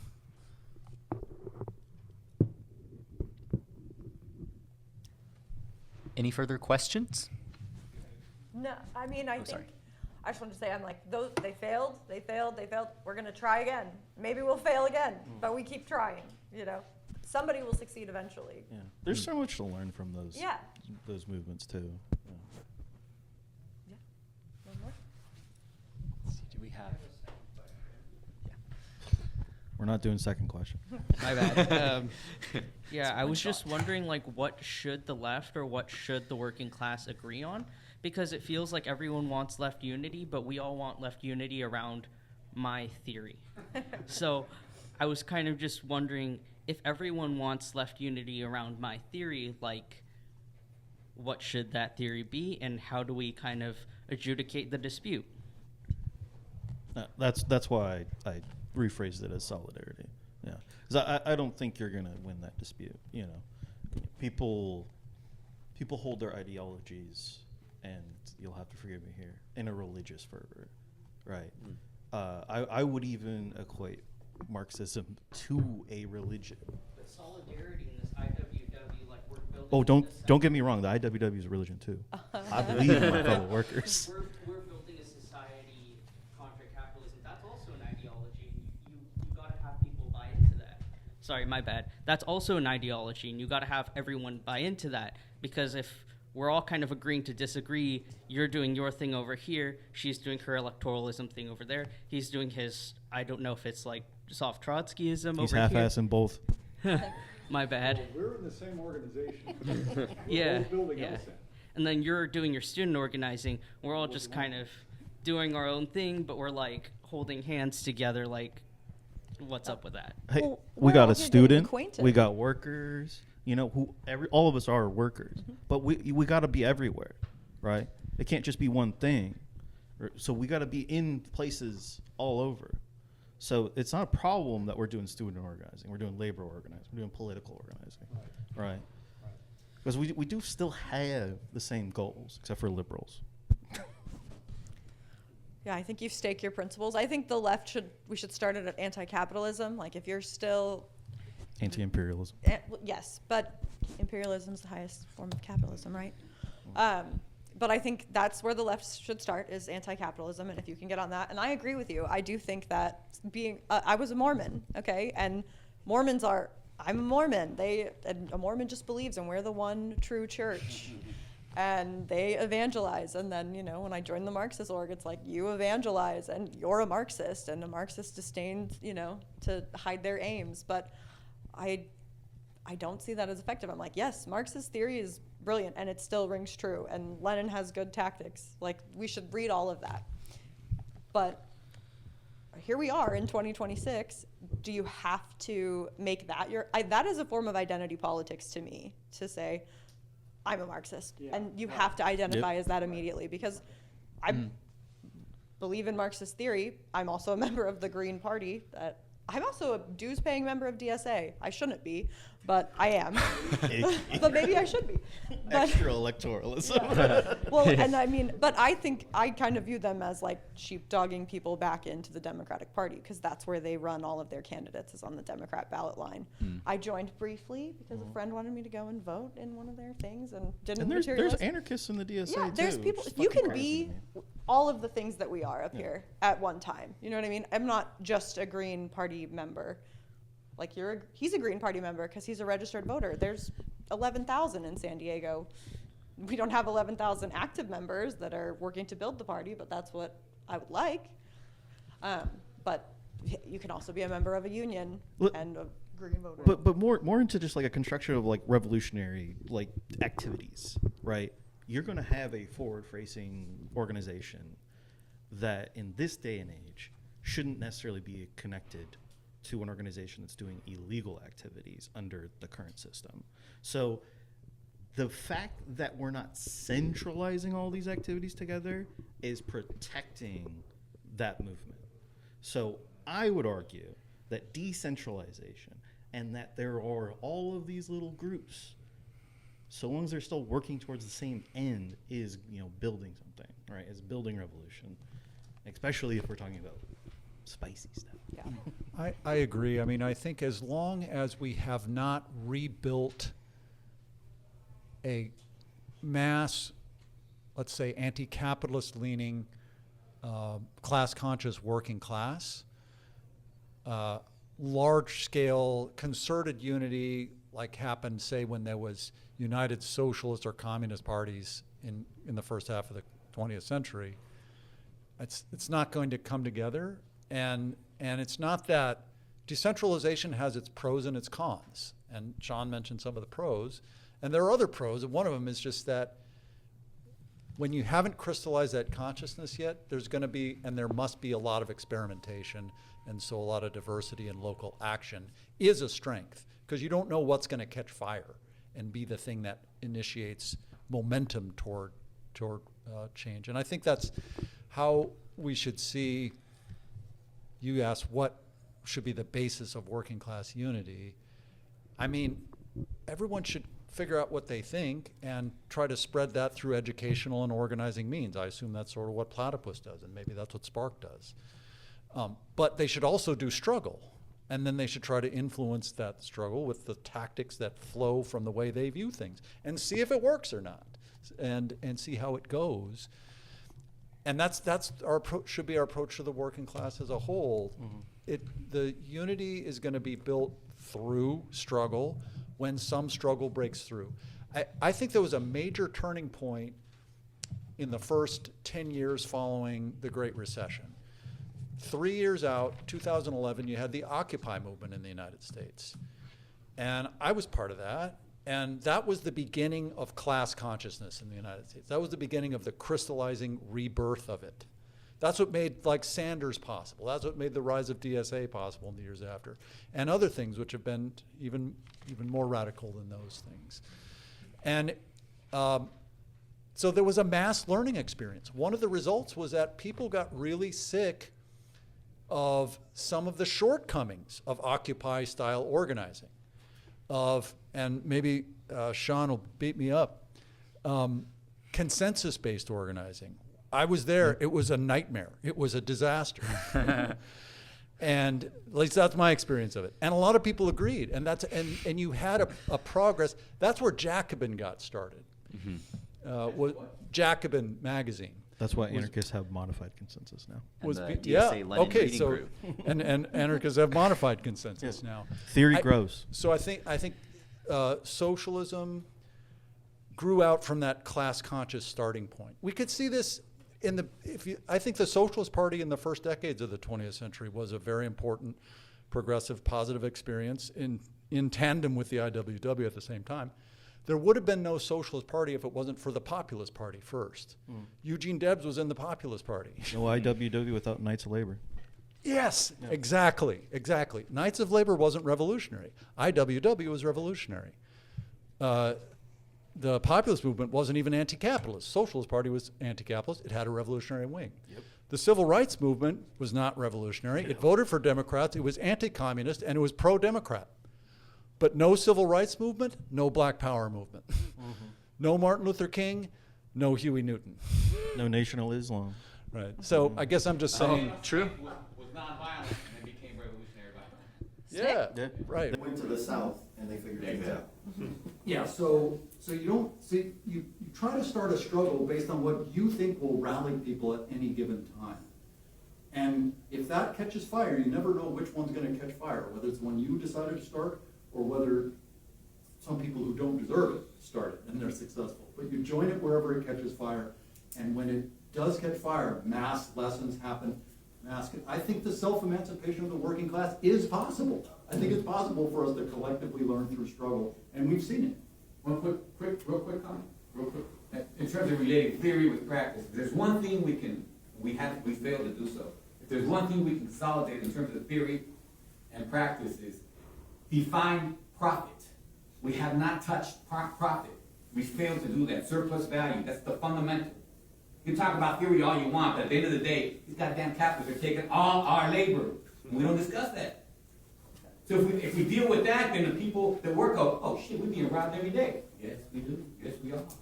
And so if we combine two things, action, because these people are not being paid enough for conditions, who's making all the profit? The capitalists. How much? 100%? 100%? So if we can discuss theory, let's focus on profit and surplus value, and that'll get us to where people are listening to us. That theory is not bullshit. It's not abstract. It's like, oh, fuck yeah, I'm being robbed. Yep. So, sorry, I keep doing it. Okay. You're the moderator. All right. I did want want to ask a question because it seemed that we've settled on this category of anti-capitalism as a presumed shared end, right? And does that necessarily entail socialism? Because I think of certain people, right, like there are various right-wing pundits who might make arguments that are anti-capitalist, but on the basis of a kind of like reactionary Christian nationalism, right? Like Tucker Carlson might seem like an anti-capitalist. To what degree, if anti-capitalism is our defined understanding of ends, right, does that actually necessarily point beyond it? And I guess, right, if we're going to construct a kind of politics, even discreetly through separate movements, separate civil social organizing efforts, what's necessary to coordinate towards that objective of overcoming capital? Overcoming capital, I mean, that's basically has been the historic mission of the IWW, right? We want to, that's why we say we want to build revolutionary union movement, right? So we believe that, you know, constructing these industrial unions, right, are very similar to what Russia had with the Soviets, right? Not that far different. It is about worker control over those means of production, right? Are we agreeing on that? Yeah? Yeah. Okay. So it's not that far of a different idea, but we still say that it needs to be bottom up. It needs to be worker-led, Mm-hmm. right? And so if the workers are controlling those things, right, we have these industrial unions, not just like one little shop here, they're organized, but they don't talk to this other shop over here. They got the same fucking boss. Or like what about this school right here? This school right here, right? How many fucking unions are in the school? 2? 3? Bunch. There's a bunch. Yeah, there's a whole fucking lot. Got the same goddamn boss. How many bosses are there? 1. There's a fucking dean, right? He's got little minions. It all goes back to one person, right? It's the same fucking struggle.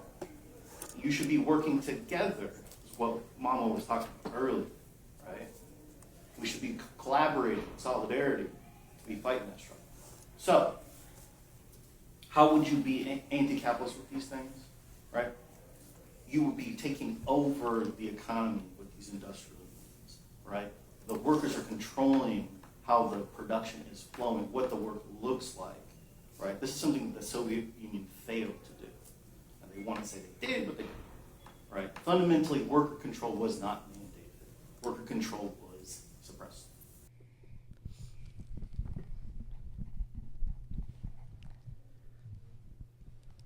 And that's why the Soviet Union is not anti-capitalist. So yeah, I guess if you're saying should we define the left as explicitly socialist and not just anti-capitalist? Right. Yeah. Did anybody else want to jump in on that question? Or I think that people can be useful in the like unity, solidarity towards a certain end, as long as if they're anti-capitalist. I think that, you know, Tucker Carlson can't trust him, you know, but there are people that are. He's saying some things, and it's peeling off a layer, like making people a little bit more soft to hearing from a socialist. If you can say the correct thing to them. People are mad, and people like Tucker Carlson and Candace Owens can correctly identify why people are angry, but they don't correctly identify the causes of that. They kind of steer them somewhere else. So I think they can be useful to us if you can tap into that anger and then point people in like where it's actually stemming from. Like it's capitalism. It's not any specific ethnicity or nationality. They're all capitalists all over the world that are oppressing people. It's not just one specific group. Class solidarity. Yeah, they have class solidarity. That her and Hunter Biden, Candace Owens and Hunter Biden, why are they getting along? Everybody's so sorry. No, they have class solidarity. That's why they get along. So I think anti-capitalist is a good place to start for the left, because some people maybe aren't ready to call themselves a socialist, and I don't think that everybody has to be ideologically aligned first. I don't think that happens. I think that if you can win something materially for people and prove yourself, then they will soften to your ideas. So, oh, you hate capitalism too? You want to overthrow capitalism? Okay, cool, me too. And you can work from there. Yeah, and to kind of build off that last point that Emily made, is that there is no material proof. Like, there is no credibility that we have as leftists, as socialists, just because Americans, like I mentioned earlier, have never lived in a progressive structure of society. Like, we've never had universal health care. For a moment, we had free education, but that's gone.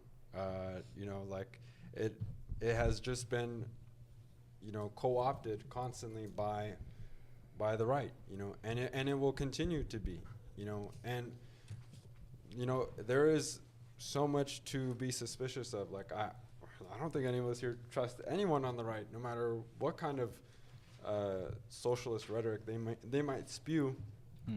There is a split right now under MAGA. There is the issue of Israel.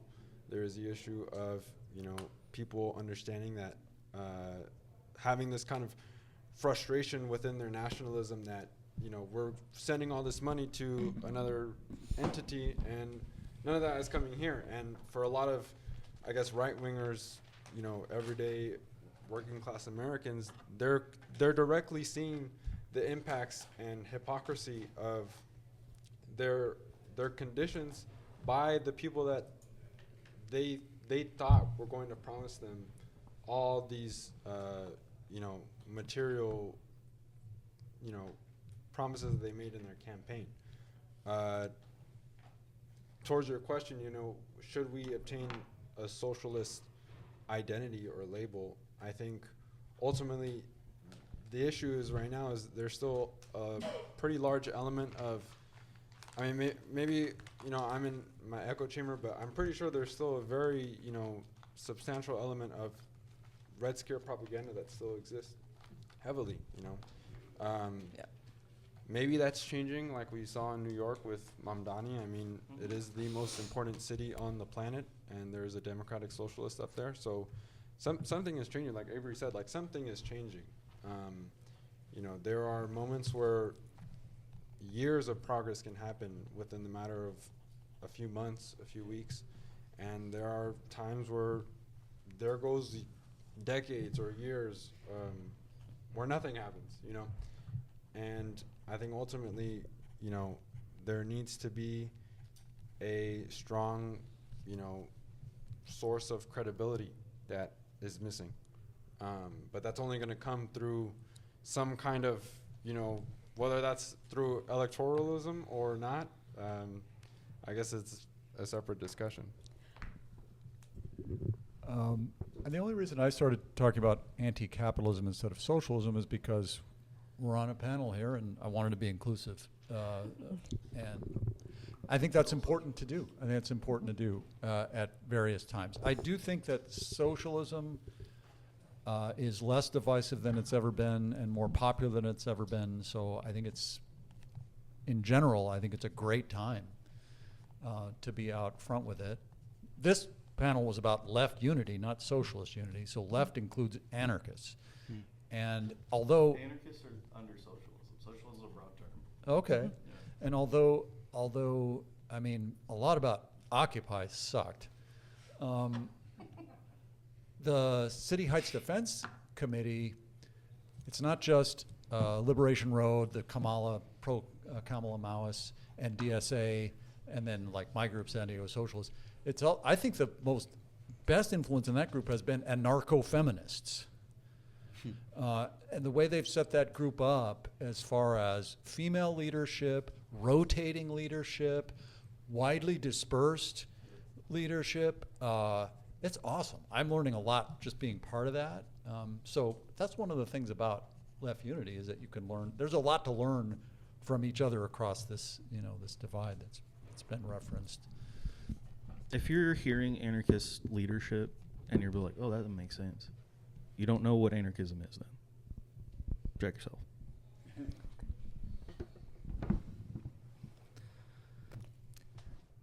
Any other questions? I think that might be a good place to end it. Thank you to all of our panelists for your participation.